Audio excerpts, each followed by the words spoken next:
Good morning, students. Today we will discuss lesson third, synthetic fibers and plastics. आज हम study करेंगे synthetic fibres जो होती हैं जो मैन मेड होती हैं या फिर जिन्हें हम कहते हैं आर्टिफिशियल, जिन्हें आदमी खुद बनाता है। एक होती है नेचुरल फाइबर्स, नेचुरल जो हमें नेचर से प्राप्त हुई हैं। तो सिंथेटिक फाइबर्स हैं जो ये हमारे किस किस काम आती हैं, ये किस किस टाइप की होती हैं, इस चैप्टर में इन सब की स्टडी करेंगे आज। Fabrics are made from fibres obtain from natural और आर्टिफिशियल सोर्स। जो ये फाइबर्स बनाते हैं ये किससे बनती हैं? ये fabrics are made from fibres, जो स्मॉल यूनिट्स है फैब्रिक्स, वो किससे बनी होती हैं? फाइबर्स से। और ये फाइबर्स टू टाइप्स की होती हैं, आर्टिफिशियल एंड नेचुरल। तो they are also use for making a large variety of household articles. जो ये फाइबर्स हैं इनसे हम अपने घरों में यूज होने वाले बहुत सारे मटेरियल्स बनाने के लिए यूज में लेते हैं। जैसे अपने घरों में आपने देखा होगा प्लास्टिक के बर्तन आते हैं, तो ये सब प्लास्टिक है। ये क्या है? ये भी एक क्या है? सिंथेटिक फाइबर्स का ही एग्जाम्पल है। वैसे ही जैसे बीड्स हैं, तो हम बीड्स को जोड़ते हैं। तो बीड्स को जोड़ने, जैसे आपको डायग्राम में दिखा रखा है, ये बीड्स हैं। तो ये बीड्स जो जुड़ी हुई हैं, किसी चीज़ में बंधे हुए हैं, ये किसकी हेल्प से बन रहे हैं? ये भी किसी सिंथेटिक फाइबर्स की हेल्प से ही बने हुए हैं। और जो ये सिंथेटिक फाइबर्स हैं ये क्या होती हैं? Chain of small units. ये छोटी छोटी यूनिट्स की चेन होती है, जिसे कह देते हैं हम केमिकल। मतलब वो एक्चुअली क्या होता है? वो एक केमिकल होता है। वैसे हमने ये पेपर क्लिप जॉइन कर रखी हैं, तो ये किसकी हेल्प से जॉइंट हो रही हैं? ये भी किसी मटेरियल जो कि सिंथेटिक फाइबर्स की हेल्प से ही जॉइंट हो रही हैं। नेक्स्ट, जो ये बताया था मैंने अभी आपको कि चेन्स हैं, they are chains of small units joint together. ये क्या है? जिनकी हेल्प से ये बीड्स जुड़े हुए थे। ये क्या थी? ये छोटी छोटी स्मॉल यूनिट्स थी जो एक साथ जुड़ी हुई थी, जिसे हम कह देते हैं, जो ये स्मॉल यूनिट्स उन्हें क्या कहते हैं? हम केमिकल सब्सटेंस कहते हैं। और जब ये बहुत सारी छोटी छोटी स्मॉल यूनिट्स कंबाइंड हो जाती हैं तो ये क्या कहलाते हैं? Polymer. These small units combined to form a large single unit called a polymer. अगर ये छोटी छोटी यूनिट्स हैं तो ये क्या कहलाएंगी? कोई केमिकल है, या ये स्मॉल यूनिट्स हैं जो ये केमिकल्स हैं। और जब ये बहुत सारी स्मॉल यूनिट्स कंबाइन हो जाएंगी तो क्या कहलाती हैं? पॉलीमर। अब स्टूडेंट्स मैं आपको बताऊंगी टाइप्स ऑफ पॉलीमर। पॉलीमर्स के कितने टाइप्स होते हैं? एडिशन पॉलीमर, ठीक है। सबसे पहले एडिशन पॉलीमर के बारे में बात करेंगे हम। एडिशन पॉलीमर में क्या होता है? Monomers combine together to form a joint molecules known as a polymer. Monomers means होता है सिंगल यूनिट। जब एक एडिशन में जुड़ना, एडिशन का मतलब ये है कि पॉलीमर, पॉली मीन्स बहुत सारे, और बहुत सारे मोनोमर्स, मोनोमर्स मीन्स होता है सिंगल यूनिट। तो बहुत सारे मोनोमर्स जुड़ के क्या बना लेते हैं? पॉलीमर्स। तो वहां पर मोनोमर्स का क्या होगा? एडिशन हो गया, जुड़ गए वो साथ। Monomers combine together to form a joint molecules known as polymers. No molecules is eliminated during formation of addition polymers. Means no molecules is eliminated. कोई भी molecule बाहर नहीं निकलता या eliminate नहीं होता during, क्या करते हैं? जब हम बहुत सारे मोनोमर्स को कंबाइन करके एक एडिशन पॉलीमर बनाते हैं तो कोई भी मॉलिक्यूल इसमें से एलिमिनेट नहीं होता। Example of addition polymers are, अब एग्जाम्पल क्या है? जैसे पॉलीथीन है। पॉलीथीन, ये पॉलीथीन क्या है? ये इसका एडिशनल पॉलीमर का एग्जाम्पल है। क्यों एडिशनल पॉलीमर? क्योंकि इसमें बहुत सारे मोनोमर्स में सिंगल यूनिट जुड़ी है। और आपको पहले बता चुकी हूँ मैं, जो पॉलीमर क्या था, वो केमिकल सब्सटेंस, जब बहुत सारी यूनिट केमिकल सब्सटेंस की जॉइंट हो गई थी तो वो क्या कहलाता? पॉलीमर। तो जो एडिशनल पॉलीमर है इसका यूज होता है पॉलीथीन। जो हम घरों में पॉलीथीन अपना सामान कैरी करने के लिए यूज में लेते हैं, वो पॉलीथीन किसकी बनी होती हैं? वो भी एडिशनल पॉलीमर की बनी हुई हैं। पॉलीविनाइल क्लोराइड, ये भी किसका एग्जाम्पल है? ये भी एडिशनल पॉलीमर का एग्जाम्पल है। नेक्स्ट स्टूडेंट्स, कंडेंसेशन पॉलीमर के बारे में हम आपको बताएंगे। कंडेंसेशन पॉलीमर में क्या होता है?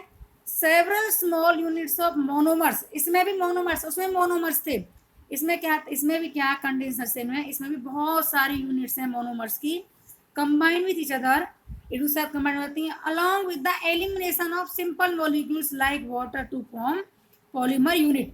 जो हमारा एडिशनल पॉलीमर था उसमें कोई भी मॉलिक्यूल एलिमिनेट नहीं हो रहा था, लेकिन इसमें क्या है, इसमें एलिमिनेट होता है simple molecule like water to form a polymer unit. इसमें वाटर का एलिमिनेशन होता है सिंपल यूनिट बनाने के लिए।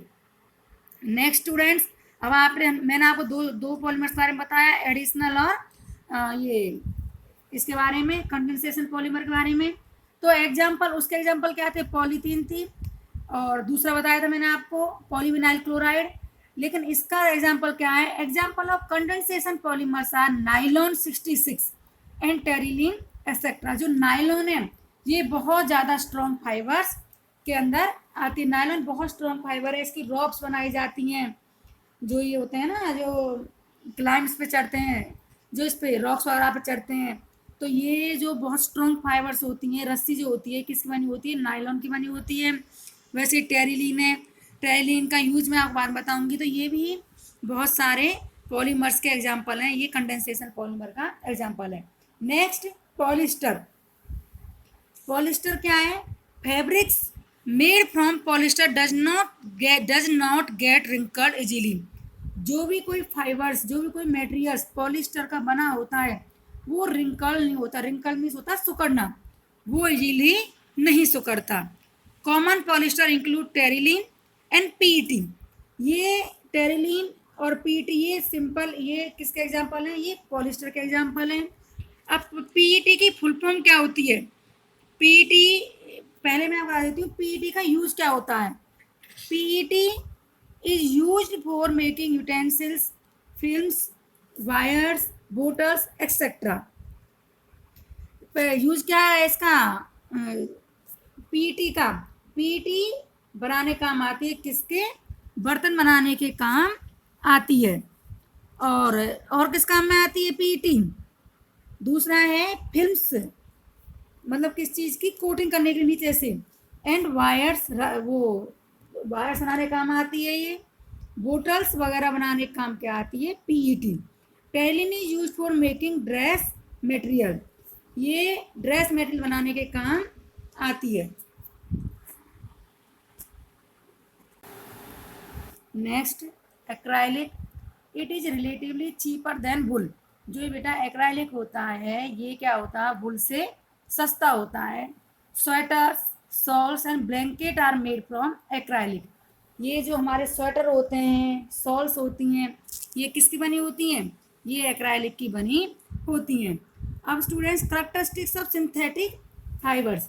जो ये सिंथेटिक फाइबर्स है, हम नेचुरल फाइबर्स को यूज ना करके सिंथेटिक फाइबर्स को प्रीफर करते हैं, तो उसके क्या क्या कारण होते हैं, क्या क्या उसके कैरेक्टरिस्टिक्स होते हैं, क्वालिटी, उसकी क्या क्या एक तरह से क्वालिटी होती हैं। दे ड्राइव अप क्विकली, ये बहुत जल्दी सूख जाती हैं। आर ड्यूरेबल, ड्यूरेबल मीन्स होते हैं जो लंबे समय तक चलते हैं, बहुत लंबे समय तक चलते हैं ये। लेस एक्सपेंसिव, दूसरा क्या होता है, ये सस्ते होते हैं। रेडीली अवेलेबल, हमें बहुत इजीली प्राप्त हो जाते हैं। एंड इजी टू मेंटेन, और इन्हें रखना या संभाल के रखना, इनकी मेंटेनेंस करना बहुत इजी होता है। However fabrics made of synthetic fibres melt on catching fibres and stick to the body of person wearing. लेकिन साथ में इसका क्या है, एक इसका साइड इफेक्ट या हम क्या कहते हैं हार्मफुल इफेक्ट जो क्या है, ये तो इसके फायदा हो गया कि ड्यूरेबल है, इजी है उसका हैंडल करना, मेंटेन करना। दूसरा ये लेस एक्सपेंसिव था। तो लेकिन इसके कुछ हार्मफुल इफेक्ट भी। हार्मफुल इफेक्ट क्या है कि ये बहुत इजीली वायर को कैच कर लेता है। जैसे मान लीजिए आपने सिल्क की साड़ी पहन रखी है और आप किचन में काम कर रहे हो, तो जरा से उसमें ही ये हमारी सिल्क जो होती है तुरंत आग पकड़ लेती है, और आग पकड़ कर क्या होती है, हमारी ही बॉडी पर स्टिक हो जाती है। तो उससे बहुत ज़्यादा हार्मफुल बर्निंग इफेक्ट हमारी बॉडी पर हो सकता है। So synthetic clothes should not be worn, इसलिए ही हमें कभी भी सिंथेटिक क्लॉथ्स नहीं पहनने चाहिए जब वाइल वर्किंग इन किचन और लेबोरेटरी। जब आप किसी किचन में काम कर रहे हो या किसी क्योंकि लेबोरेटरी में केमिकल्स होते हैं, तो या अगर आप किसी लेबोरेटरी या किचन में काम कर रहे हो तो आपको सिंथेटिक क्लॉथ नहीं पहनने चाहिए। दूसरा, कौन सा कपड़े पहनने चाहिए फिर हमें पहनने चाहिए कॉटन क्लॉथ्स। क्योंकि कॉटन क्लॉथ बहुत जल्दी आग नहीं पकड़ते। Plastics, they are polymer like synthetic fibres. ये प्लास्टिक भी क्या है, ये भी पॉलीमर्स ही हैं। पॉली मीन्स बहुत सारी, मर्स मीन्स यूनिट, ये बहुत सारी यूनिट को, सिंगल यूनिट को मिला के बने हुए होते हैं। Arrangement of small unit is linear और क्रॉस लिंक्स। इसमें जो वो स्मॉल यूनिट अरेंज हो रही हैं वो दो तरीके से हो सकती हैं। लीनियर, लीनियर मीन्स एक ही सीध में बिल्कुल लाइन वाइज, और cross links means opposite direction से हो सकती हैं और सीधी भी अरेंज हो सकती हैं। Can be recycle, reuse, coloured,